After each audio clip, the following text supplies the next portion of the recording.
message from Anonymous 41.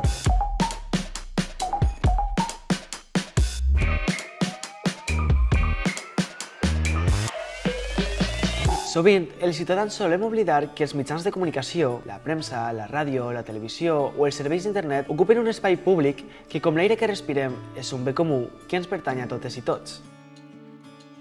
Ja hem vist en el vídeo anterior com l'espai mediàtic necessita seguir unes normes, és a dir, una regulació que garantisca el desenvolupament correcte i el compliment dels drets i deures de la ciutadania, com el dret de la informació, la llibertat d'expressió o el dret i el respecte a l'expressió de la pluralitat i la diversitat d'idees i creences.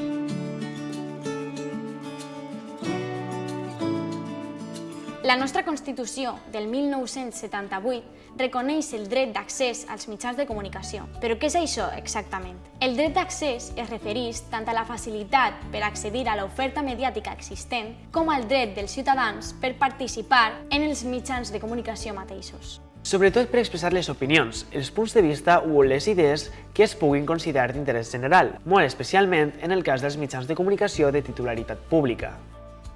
Perquè, com assenyala la Constitució de 1978 a l'article 9.2, correspon als poders públics facilitar la participació de tots els ciutadans en la vida política, econòmica, cultural i social. La reforma de la Corporació Radiotelevisió Espanyola de 2006, les lleis de creació de les radiotelevisions públiques autonòmiques i la majoria dels seus contractes programa recullen l'obligació de garantir el dret d'accés dels grups polítics, sindicals i socials significatius.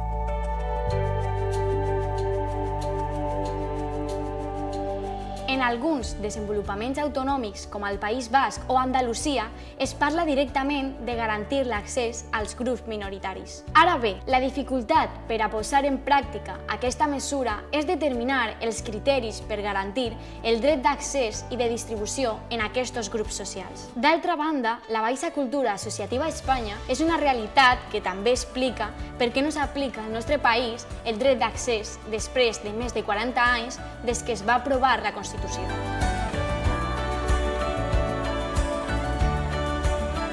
A nivell estatal, l'entitat que s'ocupa de garantir el dret d'accés als mitjans de comunicació és la Comissió Nacional dels Mercats i la Competència. A nivell autonòmic, hi ha 3 reguladors regionals: el Consell Audiovisual de Catalunya, el Consell Audiovisual d'Andalusia i el Consell Audiovisual de la Comunitat Valenciana.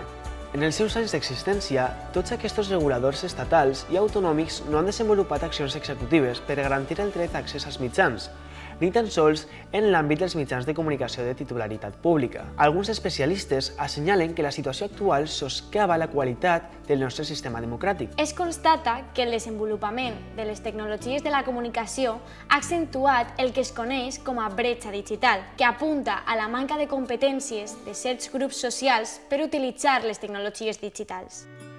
Avui dia s'observa amb preocupació l'augment de la desigualtat en l'accés i l'ús de les noves tecnologies, cosa que dificulta l'accessibilitat als mitjans de comunicació.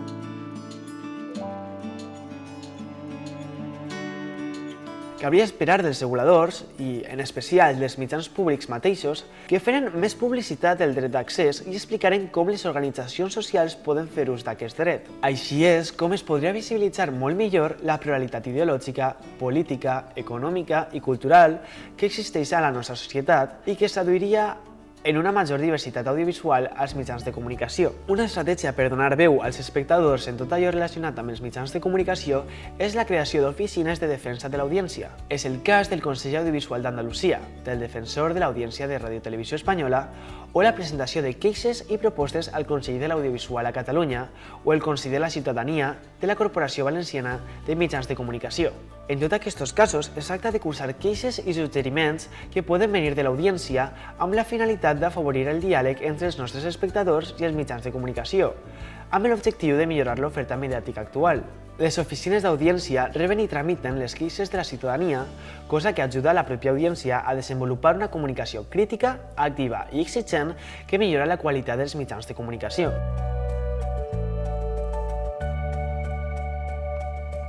El 2018, la Corporació Valenciana de Mitjans de Comunicació va posar en marxa el Consell de la Ciutadania, una estructura prevista a la Llei de Creació de l'ENC. És un òrgan paritari que assessora el Consell Rector en matèria de programació i continguts.